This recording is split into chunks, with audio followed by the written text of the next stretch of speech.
Assalomu alaykum hammaga. Hamma yaxshimi? Bugun Xudo xolasa qiziq mavzu. Essenarni bitta ko'rib chiqmoqchiman. Bo'lmasa boshlaymiz. Bu yoqda tayyor shablonlar qilib qo'ydim hammasiga. Ko'rib turganimizdek, o'zi ikkitagina shabloni bor buni. Essenar o'zi umuman nimadan tashkil topgan? Support va resistance ikkitagina zonadan tashkil topgan. Buni qanaqa tushuntirsak bo'ladi? Mana bozor bizda mana bunaqa ko'rinishda haylovlardan tashkil topgan va uni strukturaviy ko'rinishi mana bunaqa line chart ko'rinishi va mana shu haylovlarda support va resistance tashkil topgan bizda. Bu yoqda support, bu yoqda resistance. Aynan shuni model ko'rinishini yuqorida chizib qo'ydim. Vaqt ketmasligi uchun. Bugun ko'rib chiqadigan narsalarimiz mana SNR ishlash tartibi, entry, stop loss va TP zonalar, entry uchun tasdiqlar. Xo'p, mana bozor shakllantiradigan o'sha narsa, ya'ni high, low, high, low. Bu yoqda ham mana low, high, low, high. Aynan mana shu narsalarda bizlarda SNR zonalar shakllanadi, ya'ni shamni mana bunaqa shamni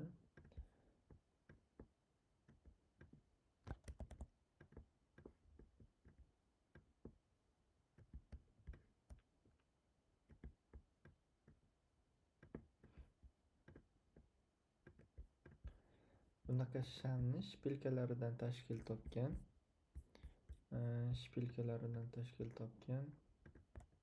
Tana va shpilkalaridan tashkil topgan, to'g'rirog'i zonalar hisoblanadi. SNR bu daraja emas, SNR bu zona, shuni esdan chiqarmaslik kerak. Ya'ni bu mana bu zona mana shu tana va shpilka orasidan olinadi, istalgan zona. Buni yana ham real bozorda ko'rib chiqamiz. Xudo xohlasa, bular tursin mayli vaqtincha. Endi bizda supportlar lowda olinadi, highda esa rezistancelar olinadi. Doim shunaqa. Va mana bitta rezistansdan narx break qilgandan keyin qaytib kelib aynan mana shu rezistansdan biz yana bitta reaksiya ko'rishimiz mumkin. Mana bu rezistans qachonki break bo'ladigan bo'lsa, tanasi bilan break bo'ladigan bo'lsa, mana bu joyda bu endi keyingi safar supportga aylanadi va mana shu zonani o'zi. Bu yoqda switchning ko'rinishi umuman boshqacha bo'lishi mumkin. Mana yana resistance. Narx qachonki davom etadigan bo'lsa, mana shu rezistansdan reaksiya olib narx davom etishi mumkin. Buni boshqa holati, agar mana bu rezistansdan narxni qaytarishga kuchi yetmasligi mumkin. Unda narx mana bu supportgacha kelib, shu supportdan ketishi ham mumkin. Agar bu support qachonki bizda break bo'ladigan bo'lsa, shamni tanasi bilan shu ko'rinishda, unda bizda keyingi holat pastga davom etadi. Mana bu holat. Ya'ni umumiy holatda har bir zona qaytaruvchi kuchga ega hisoblanadi bunda. O'shaning uchun bundagi eng asosiy qoida ham zonadan zonagacha degan qoida, ya'ni teoriya birinchi o'rinda turadi. Bu yoqdan ham ko'rish mumkin, mana supportimiz bor, support buzildi. Pastdan yana bitta support yasab, tepadagi aynan mana shu supportga touch berib yana tushib ketyapti. Keyingi safar bu zona qaytaruvchi bo'lishi mumkin yoki bu zona qaytaruvchi bo'lishi mumkin, narx qaytib kelgan holatda. Menimcha umumiy holat tushunarli bo'ldi. Xuddi shunaqa holatda. Endi buni bitta ko'rib chiqamiz bozordan. Xo'sh. Biroz istoriyaga qaytaylik.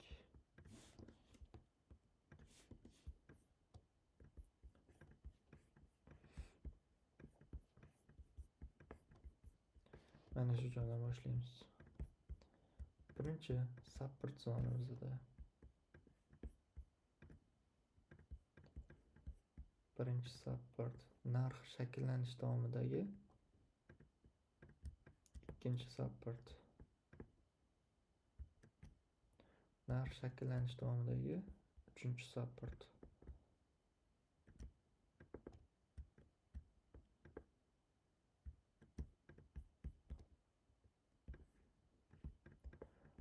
uchinchi support. Xo'p,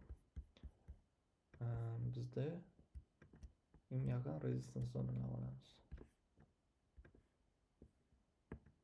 Bitta zona, ikkinchi zona,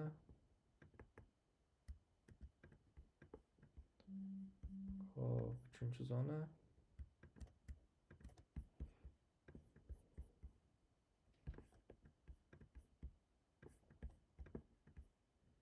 ya'ni mana bozorda istalgan joydan support yoki resistance zonalarni topish mumkin-da. Mana zonalarning o'zi shu joyda o'zida 6 ta zona bo'lib ketdi. Qaysi biri zona ishlaydi degan savolga javob eng yaqin zona ishlaydi. Misol uchun narxga eng yaqin zonalar qaysi biri bo'ladigan bo'lsa, zonalar ko'payib ketgan bo'lsa, ularni filtrlash uchun eng yaqinni olinadi. Misol uchun mana bu zonani tashlab ketdi, ishlamadi. Bu zonani tashlab ketdi, ishlamadi va bundan keyingi o'zi yasagan zonaga mana touch bergan 1 marta, 2 marta, 3-martasida kuchli impuls bo'lgan. 3-marta qaytib kelishida mana birinchi zona ishlamadi, fake break bo'ldi. Lekin fake breakdan keyin bizda nima bo'ldi? Обратно ходga qaytib kelish bo'ldi. Bu yoqdan qanaqa ko'rishimiz mumkin edi?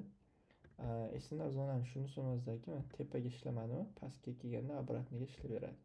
Shu narsasi, ya'ni bir marta stop oldim bo'ldi degan narsa yo'q. Qayta reentry uchun tochka beradi doim. Mana bu sham break qilgan. Mana bu qora shamni o'zi break qilgan. Bundan keyingisi bitta zonaga touch berib pastga tushib ketgan misol uchun. Lekin esinglar zonani prosta keldi entry qilish bu nima desam ekan, riski kattaroq bo'ladi. Bunga qo'shimcha narsalar qo'shish kerak filtr sifatida, o'sha trend liniya, golova плечоmi yoki kim nima bilsa o'zi uchun ishlatadigan boshqa narsani qo'shish mumkin. Xo'p, buni ko'rdik. Davom etamiz. Mana bu joydan ishlamagan zonalar ham ko'p bo'ladi.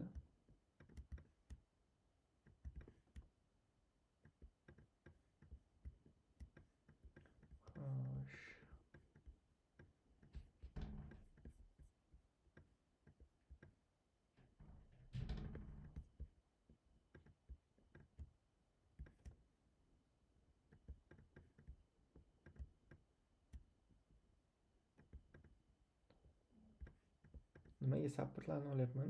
O'suvchi trend bo'lganligi uchun birinchi supportni olib chiqyapman. Qo'shimchasiga resistance bilan birgalikda ishlasak bo'ladi bemalol.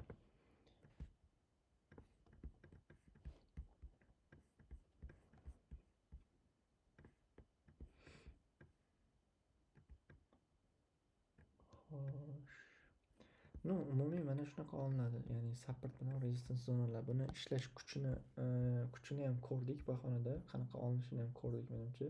Buni line chartga oladigan bo'lsak, mana bunaqa ko'rinishda bo'ladi. Xuddi men boya chizib ko'rsatganimdek ko'rinishda. Endi qaytamiz orqaga, nazariyamizga.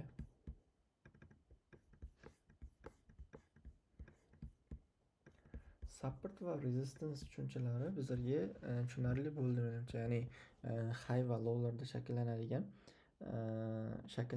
zona hisoblanadi. Bu daraja emas, zona. Shuni hisobga olish kerak. Daraja bilan zonani farqi oddiy. Mana bu 4843 misol uchun bu daraja hisoblanadi va ikkita darajaning birlashmasi bu zona hisoblanadi. Mana bu ikkalasining orasi zona bizlarda. Esinlarim bu daraja emas, oddiy zona. O'sha zonaning ichida qanaqadir qo'shimcha tasdiqlar bilan entry qilishimiz mumkin. Xo'p, bizlarga qo'shimcha tasdiq sifatida yozganman golova плечо va trend liniya eng asosiy narsa. Golova плечоning strukturaviy holatda ko'rinishi. Ya'ni mana bu golova плечо va плечо ko'rinishi. Bu yerda eng e'tibor berish kerak bo'ladigan narsa nima? Pastdagi minimum, ya'ni o'sha support zonamizni, oldin tashlab ketgan support zonamiz, mana bu sham tanasi bilan break qilgan bo'lishi shart. Ana o'shandagina mana bu плечодagi qaytaradigan zona bizda ishlaydi. Faqatgina shunda ishlaydi. Agar buni pastki zonasi break bo'lmagan bo'lsa, mana bunaqa holatda shunchaki sham kelib narxga bitta touch berib ketadigan bo'lsa va bu payga chiqib ketish ehtimoli yuqoriroq bo'ladi. Payga chiqib ketish ehtimoli yuqoriroq va mana bu zona break bo'lgandan keyin обратноga entry qilishga shans beradi bizlarda. yoki switchnoy ko'rinishda entry qilish mumkin. Qizil svichani shpilkasi, ya'ni zona ostida shakllangan, e'tibor beramiz. Yashil sham bu yoqda o'suvchi, narx o'suvchi bo'lib yashil sham bilan birga kelyapti. Va mana bu joyda bitta qizil sham zonani kuchini evaziga, ya'ni istalgan zona reaksiya berishi mumkin-ku, o'shani hisobga olganda zonani kuchi bilan qizil sham shakllandi va bu qizil shamni shpilkasi urilishiga ham mana bu joyga entry qilishimiz mumkin. Qizil liniya tortilgan joyga stop lossimiz aynan bu joyda bo'ladi. Ya'ni o'sha qizil shamni yoki yashil shamni shpilkasi uzunroq bo'lsa, qaysi bir shpilkasi uzunroq bo'lsa, o'shani tagiga stop qo'yamiz. Kichkina stop bo'ladi va entry qilamiz. Bu stopni kichkinalashtirishga yordam beradi.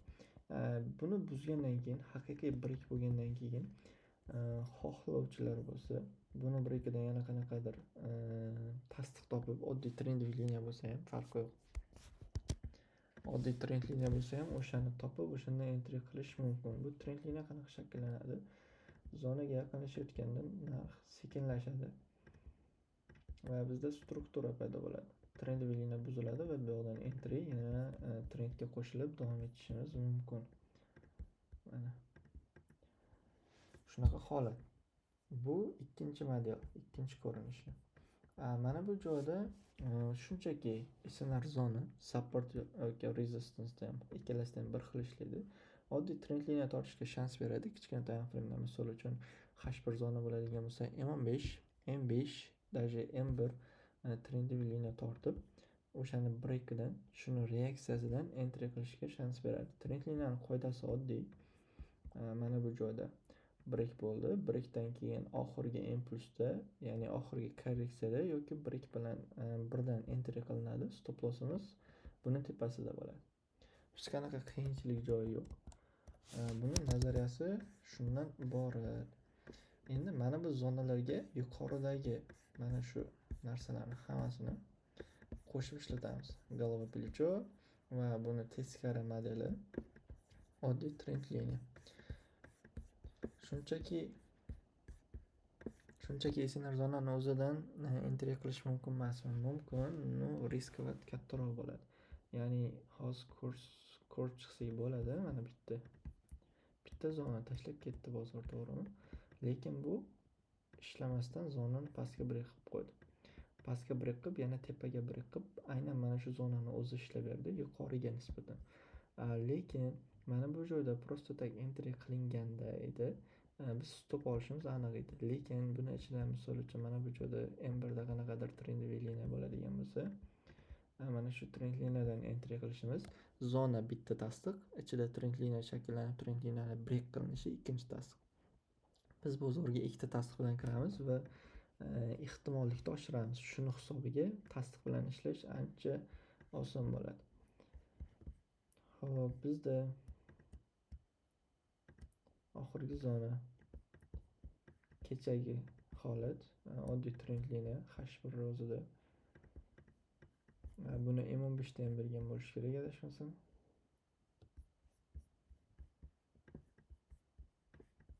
M15 da emas, M1 da bor ekan bu yoqda. Trend liniya break va mana bu juda stop katta. Mana bu joyda break bo'lgan bo'lsa, bu joyda switchnoy bergan bizda.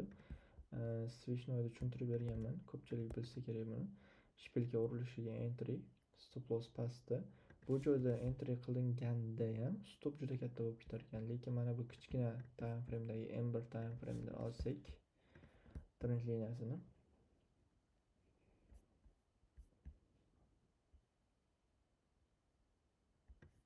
internet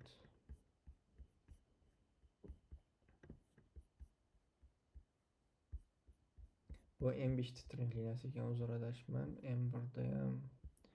M1 da juda qisqa trend liniya bor ekan. Mana M5 plus M1 qilib ishlasak, bu joyda ancha stopimiz kichkinaroq bo'ladi.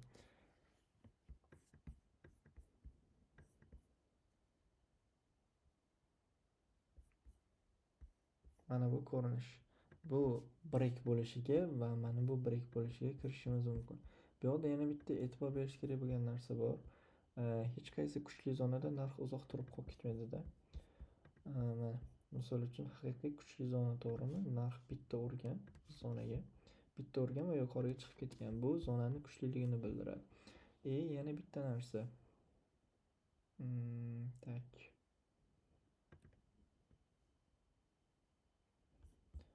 Maksimal tarzda bozorning o'rtasida rangeviy holatda bunaqa SNRlar bilan ishlamagan yaxshi. Xo'p, zona ishlamasligini ko'rsatib bermoqchi edim. Bu zona turaversin.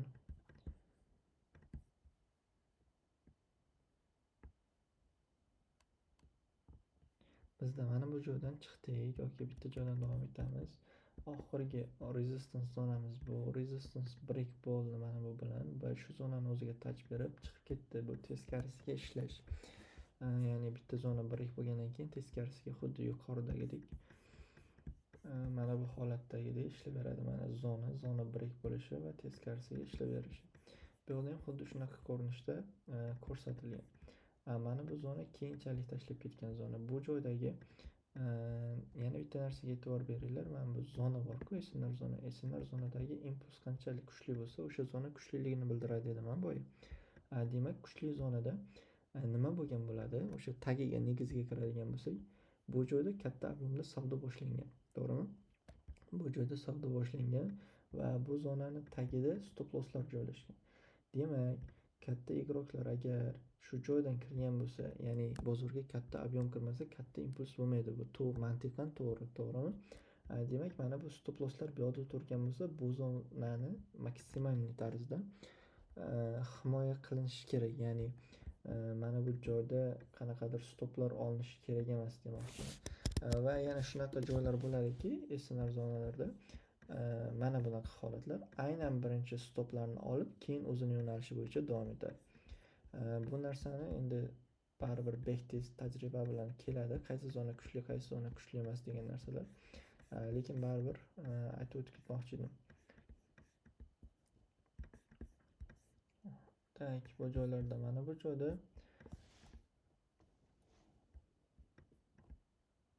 hop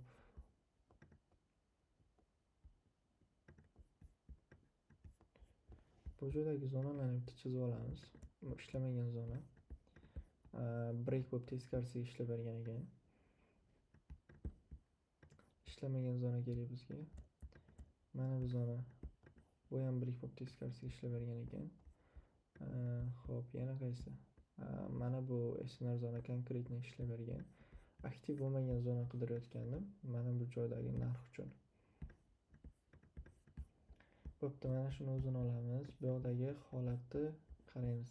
Fake out holati bitta zona break va teskarisiga ishlab bergan va bu joyda yuqorida ko'rgan o'sha golova plichamiz mana bu joyda break haqiqiy mana umuman tanasi bilan o'tib yopildi va bu joyda plichodagi zona mana ishlab berishi.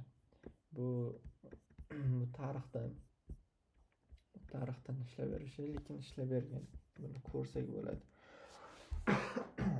Bu tarixi yo'q narsa emas-ku, oldin ishlab o'tgan narsani ko'rish osonroq xolos, lekin to'g'ri. Hozir bitta nima qilib ko'ramiz, simulyator ishlab ko'ramiz.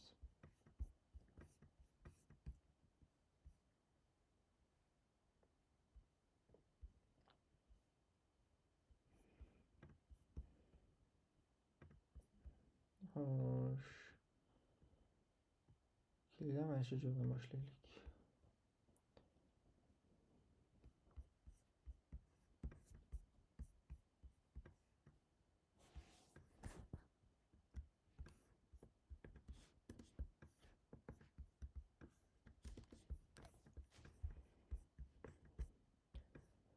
Bizda davomiy o'suvchi trend ketyapti va eng globalniy zonalarni belgilab olamiz.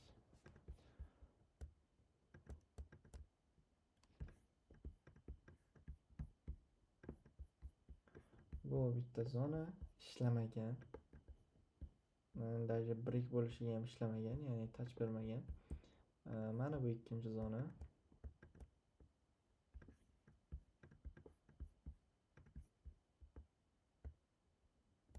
Bu ishlab bo'lgan. Bizda oxirgi zona bu.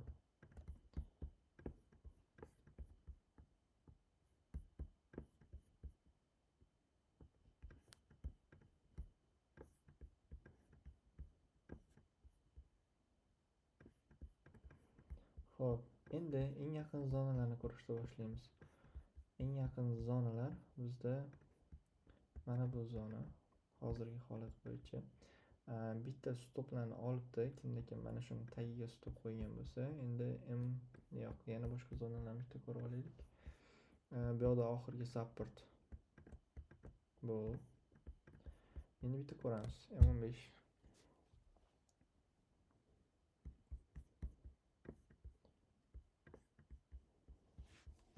M5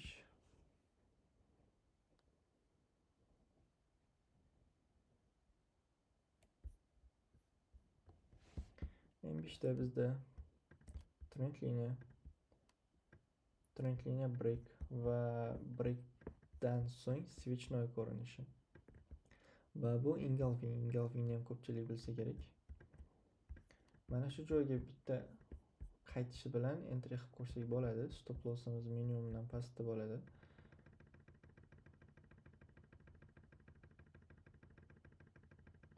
Aslida mana bu joyda o'zida entry qilishimiz kerak edi boya. Xo'p.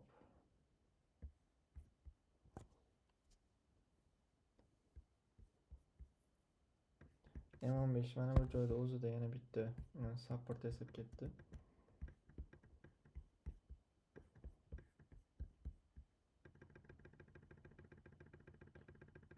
Bizda eng yaqin kutilayotgan zona mana bu va mana bu. Bu zona bilan buni farqi katta bo'lmaganligi uchun yuqoridagi zona edi. Bu zonaga yetib keldik. Endi bu zonani breakini kutamiz. Break qila olmadi. Past yopildi va yana oqishda davom etyapti. Bizda eng kuchli zonalar, bizda noaktiv bo'lgan zona mana bu bor edi. Va buni ham olib qo'yamiz. Balki major zonaga aylanib ketar.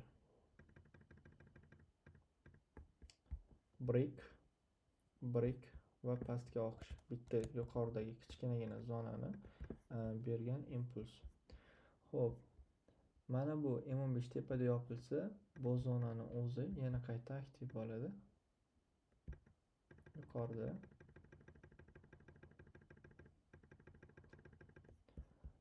Tak, bu zonalarni o'zi break bo'lganda ishlamaganda boya.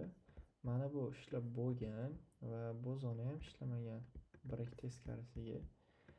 Va bundan tashqari bizda yana eng yaqin zonalarni qayta olib chiqishimiz kerak. Bu zona rosa uzunroq ketgan.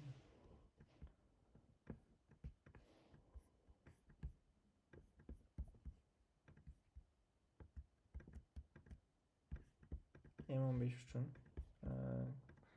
asosan katta zonalarni H1da va H4da olsak, ichidagi kichkina time framelardan tasdiq olib ishlasak, uzoqroq muddatga ishlaymiz va shu bilan birga stopimiz ham ancha kichkinaroq va zonamiz ishonchliroq bo'ladi. Xo'p. Bizda bu zona emas, H1da ko'radigan bo'lsak, mana bu zona. Ya'ni support, break va teskarisiga. Qayergacha? Mana bu zona.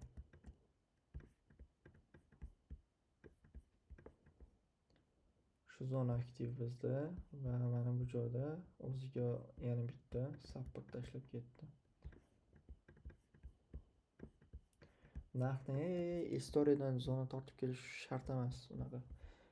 O'sha o'zi yasab ketayotgan zonalar bilan birga ishlasa ham bo'ladi bemalol. H1, H4da lekin istoriyadan ham ba'zan zona tortib kelishga kerak bo'ladi.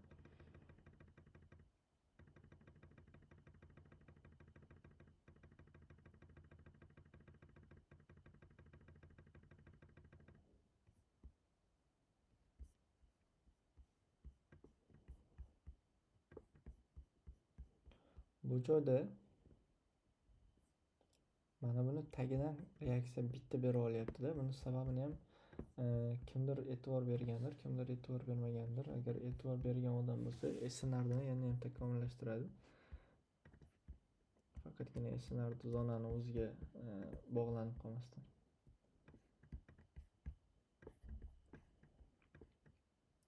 Ну, так.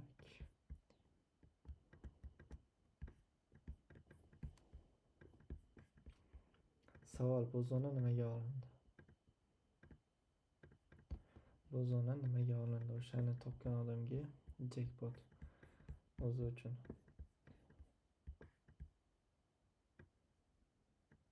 Ну, umumiy ko'rinish shunaqa.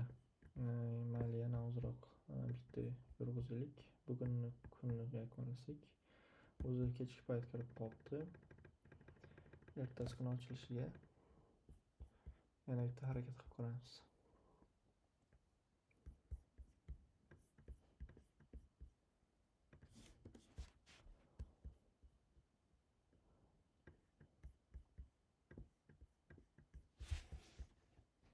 Bizda bu yoqda aktiv zona. Mana bu zona.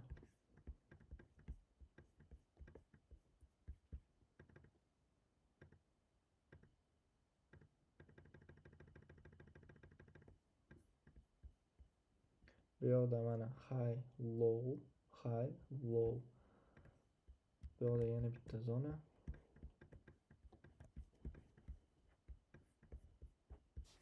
Bu yoqda ham aynan yana bitta zona.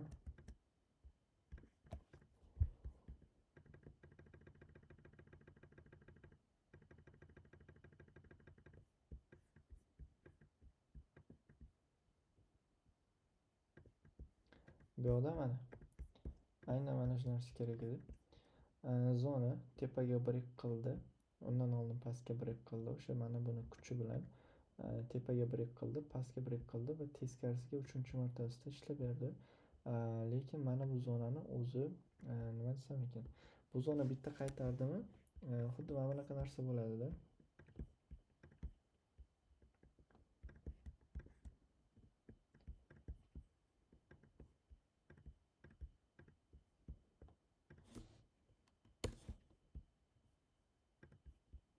Narx chiqib kelyapti. Bu zonaga urildi mana. Urdi. Agar bu o'sha uptrend bo'ladigan bo'lsa, narx qaytib kelib bu zonaga mana bu holatda chiqib ketishi mumkin. Faqat narxni kuzatish kerak bunda qanaqa holatda kelyapti. Ya'ni zonaga narx qanchalik siqilib keladigan bo'lsa, u zonadan qaytib ketish ehtimoli ancha yuqori bo'ladi. Agar impuls bilan kirib keladigan bo'lsa, u zona kuchsizroq zona bo'lishi mumkin. Lekin impuls bilan kelgan paytda ham kichkina time frame'da tasdiq topolsak, bemalol enter qilib ko'rsak bo'ladi.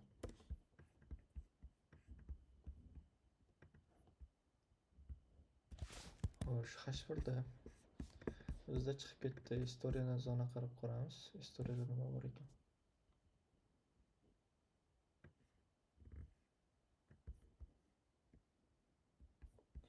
Bizda all time high yangilangan ekan. O'shaning evaziga faqat buy qaraymiz. Faqat buy. M15 ga o'tamiz, chunki bu yoqda H1 zonalar yo'q.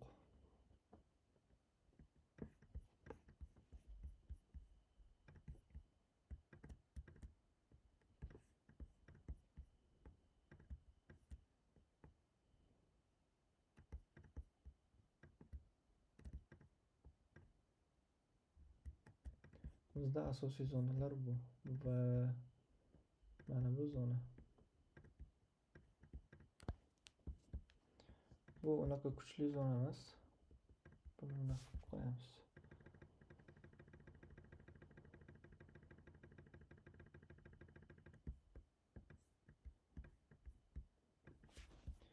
O'ziga o'zi support resistance yasab ketyapti yana. Mana bu oxirgi supportimiz. Va bu break bo'ldi, yana tepaga break bo'ldi.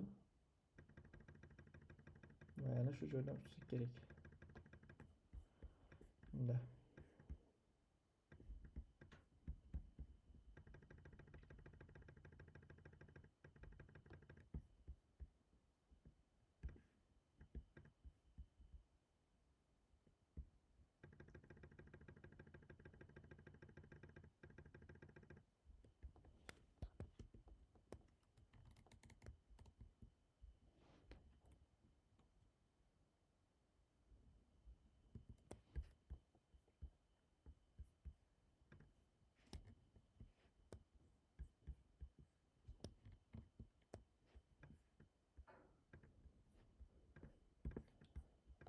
Bizda ho'p, narximiz quladi. Nimani evaziga?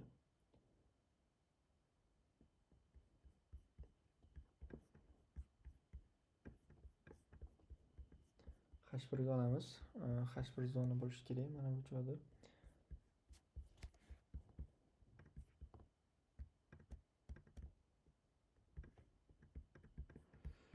Mana maksimum minimumga e'tibor beramiz. Oxirgi yasagan minimumimiz break bo'ldi va mana bu joydagi rezistansimizdan narx qaytib ketdi. Ya'ni buni boyagi golova плечо degandik-ku, o'sha golova плечо modeliga o'xshab ketadi e'tibor beradigan bo'lsak. Va bizda narxni yuqoriga yana bir marta qaytargan zona H1 zona. Mana H1 support. E'tibor bergan bo'lsak, shu paytgacha ishlagan va ishlamagan zonalar bor. O'shanda uchun zonani ichidan to'laqonli tasdiq olib enter qilgan 1000 marta afzal.